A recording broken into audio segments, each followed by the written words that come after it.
कश्यप ऋषि के श्राप के कारण शिवजी ने काटा था बालक गणेश का मस्तक। कहते हैं कि इंसान का वर्तमान उसके पिछले कर्मों पर और भविष्य वर्तमान कर्मों पर आधारित होता है, लेकिन यह बात केवल इंसानों पर ही नहीं अपितु भगवानों पर भी लागू होती है। हमारे पुराणों में अनेक ऐसी कथाएं हैं जब भगवान द्वारा अतीत में किए गए अनुचित कार्यों के कारण उन्हें आने वाले समय में कष्ट उठाने पड़े हैं।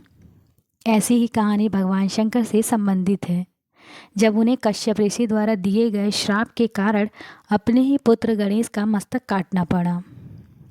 भगवान गणेश की जन्म की कहानी।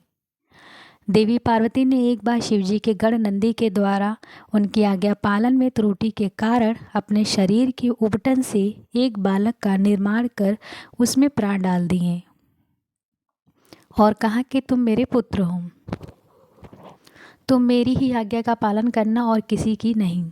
देवी पार्वती ने यह भी कहा कि मैं स्नान के लिए जा रही हूँ, कोई भी अंदर न आ पाए। थोड़ी देर बाद वहाँ भगवान शंकर आए और देवी पार्वती के भवन में जाने लगे। यह देखकर उस बालक को विनयपूर्वक उन्हें रोकने का प्रयास किया। बालक का हठ देखकर भगवान शंकर क्रोधित हो गए और उन्होंने अपने त्रिशूल से उस बालक का सिर काट दिया। देवी पार्वती ने जब यह देखा कि वह बहुत क्रोधित है, उनकी क्रोध की अग्नि में सृष्टि में हाहाकार मच गया। तब सभी देवताओं ने मिलकर उनकी स्तुति की और बालक को पुनर्जीवित करने के लिए कहा। तब भगवान शंकर के कहने पे विष्णु जी एक हाथी का सिर काट कर लाए और वह सिर उन्होंने उस बालक के धड़ पर रख कर उसे जीवित कर दिया। तब भगवान शंकर व अन्य देवताओं ने उसे गजमुख बालक को अनेक आशीर्वाद दिए। देवताओं ने गणेश, गणपति, विनायक, विघ्नहर्ता, प्रथम पूज्य आदि कई नामों से उस बालक की स्तुति की।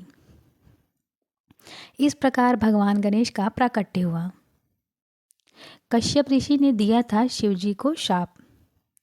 ब्रह्मवैवर्त पुराण के अनुसार एक बार नारद जी ने श्री नारायण जी से पूछा कि प्रभु, आप बहुत विद्यमान हैं और सभी वेदों को जानने वाले हैं।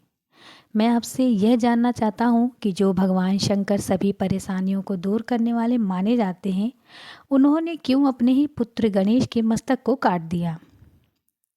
यह सुनकर श्री नारायण ने कहा, नारद, एक समय की बात है। शंकर ने माली और सुमाली को मारने वाले सूर्य पे बड़े क्रोध से त्रिशूल प्रहार किया। सूर्य भी शिव के समान तेजस्वी और शक्तिशाली था, इसलिए त्रिशूल की चोट ने सूर्य की चेतना नष्ट हो गई। वह तुरंत रथ में गिर पड़ा। जब कश्यप जी ने देखा कि मेरा पुत्र मरने की अवस्था में है, तब वे उसे छाती से लगाकर फूट फूट के विलाप करने लगे। उस समय सारे देवताओं में हाहाकार मच गया। वे सभी भयभीत होकर जोर जोर से रुदन करने लगे। अंधकार छा जाने से सारे जगत में अंधेरा हो गया।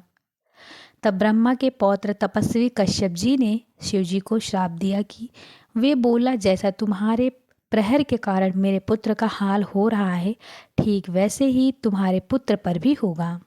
तुम्हारे पुत्र का मस्तक कट जाएगा। यह सुनकर भोलेनाथ का क्रोध शांत हो गया। उन्होंने सूर्य को फिर से जीवित कर दिया। सूर्य कश्यप जी के सामने खड़े हो गए। जब उन्हें कश्यप जी के शाप के बारे में पता चला तो उन्होंने सभी का त्याग करने का निर्णय लिया। यह सुनकर देवताओं की प्रेरणा से भगवान ब्रह्मा सूर्य के पास पहुँचे और उन्हें एक काम पर नियुक्त किया। ब्रह्मा, शिव और कश्यप आनंद से सूर्य को आशीर्वाद देकर अपने अपने भवन चले गए। इधर सूर्य भी अपनी राशि में आरूढ़ हुए। इसके बाद माली और सुमाली में सफ़ेद कोढ़ भी हो गया, जिसका उनका प्रभाव नष्ट हो गया। तब स्वयं ब्रह्मा ने उन दोनों से कहा कि सूर्य के कोप से तुम दोनों का तेज खत्म हो गया है, तुम्हारा शरीर खराब हो गया है, तुम सूर्य की आराधना करो। उन दोनों ने सूर्य की आराधना शुरू की और फिर से निरोग हो गए।